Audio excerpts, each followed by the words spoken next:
Welcome back to another Tips and Tricks Thursday. My name is Derek and today I'm going to be showing you two different ways to fix the charge port on an iPad Air 5. Now the methods that I use can be implemented across all of the iPads, of course, and I'll let you be the judge which one you would choose. Let's get into the video.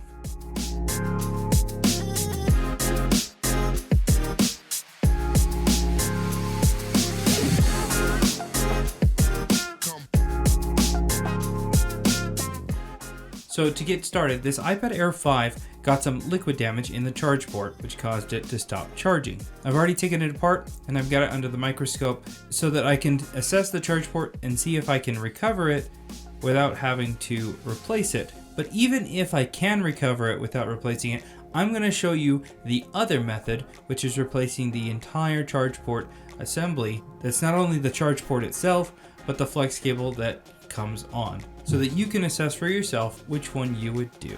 So let's head on over to the microscope and get started. Alright, and so with a little bit more cleaning, I'll be able to see if all those if all those pins are still good. Let's look at the back side.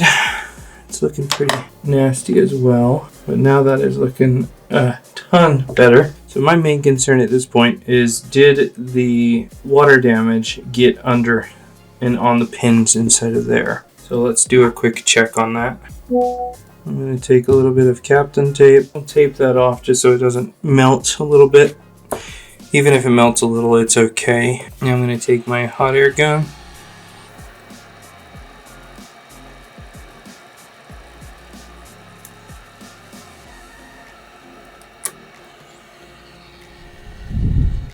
And looking at it on the underside, it was clean, which means I'm going to be able to put this back together. These little guys came off. You can see they're not sticking anymore, so I'll have to adjust for that. But in the meantime, what I'm going to do is wick the through holes here, add some flux, clean out the hole, clean out the other one, and like this. And we'll just line everything up, get those legs through, give it a bit of a squeeze, and we'll solder it on. And we'll heat it up one more time. And the last step is going to be to make sure that those legs get soldered properly. So we'll take a little bit of solder here, push it on through those holes. And there we go. Tapped it into place. It was just barely off from where I wanted it. Yep, that's much better. Perfectly aligned where I want it. Cool it down with some isopropyl alcohol. Clean it up with a Q-tip. Now some of you might be wondering, why in the world would you take so much time? Well, really the amount of time it took me to do this was less most likely than if I were to replace the whole flex cable, because of having to remove this board from the frame with all of the components that you have to disconnect and reconnect. And in this case, it just made more sense to do it this way, because all I was doing was fixing the issue, which was the corrosion, and then double checking to make sure that it was all good. So I didn't necessarily need to remove the port in this case from the flex, but I did just to be sure. I didn't want to go plug it in with it potentially being shorted out still. So the last thing that I'm going to do is put on some new glue to cover up these components. Doesn't have to be pretty, just has to get the job done. Alright, we'll reinstall the port in the frame. We'll screw it on down. We'll reinsert this flex into the SIF connector. We'll smooth out the flex. Put the sticker back. Put this one back as well. We'll take out our plastic piece here that's protecting the battery from making contact as soon as we've got the display and digitizer reconnected. Alright, so that is how to do the port. Now let me just show you guys real quick.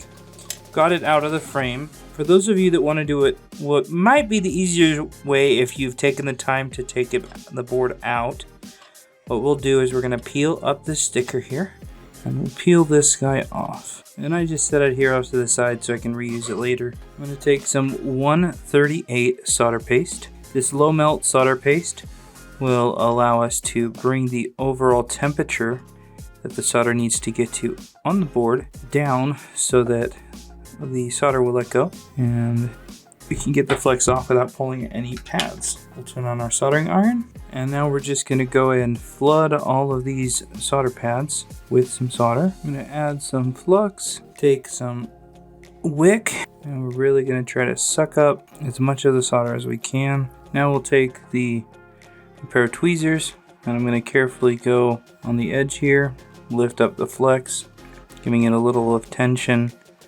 and this will allow the solder to start to let go of the flex as we move along it. Get that back into focus. Just want to find a starting point. I'm just going to add some low melt solder again, and we'll leave a little bit more on it this time. And with this low melt on there, it should come off relatively quickly. We're not going to be yanking on it. We're going to take our time and it'll come up nice and easy. And we'll slowly and surely get the board off, having it let go of all of the pads with the help of that 138 solder paste.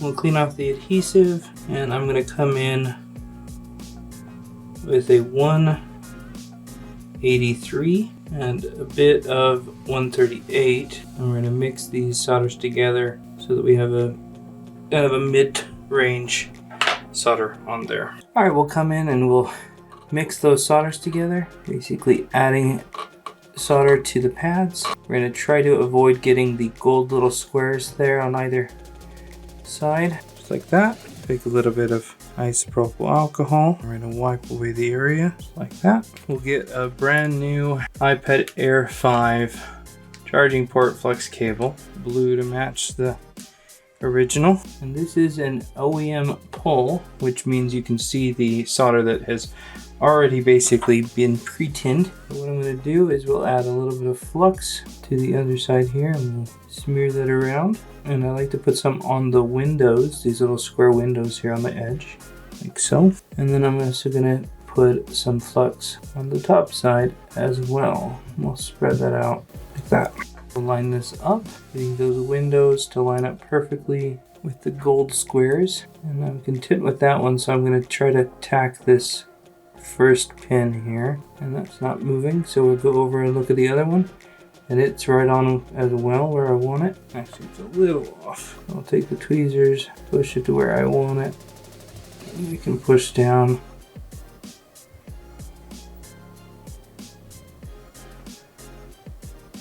We'll just do that all the way across, adding solder if necessary, making sure that each one of the pads is making solid contact with the pad on the board below.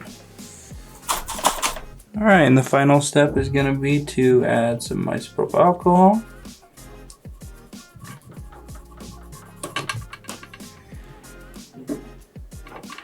Or you could use a Q-tip. And we're going to go over and we're going to really clean up all of the flux.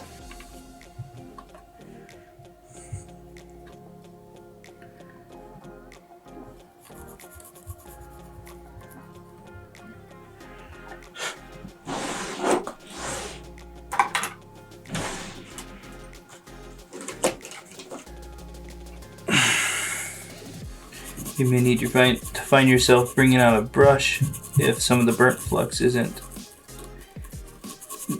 getting cleaned up.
And that is what it should look like when you've gotten it nice and aligned and everything.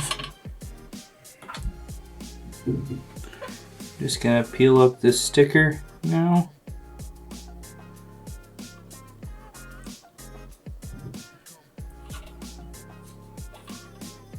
If you mess the sticker up, you can always use Captain tape.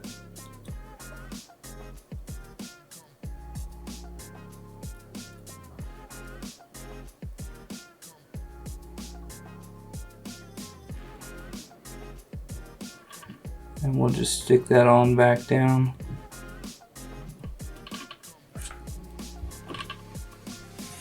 Like so. Alright, and the final step is going to be to add some isopropyl alcohol, or you can use a Q-tip, and we're going to go over and we're going to really clean up all of the flux. You may need to find yourself bringing out a brush if some of the burnt flux isn't getting cleaned up. And that is what it should look like when you've gotten it nice and aligned and everything.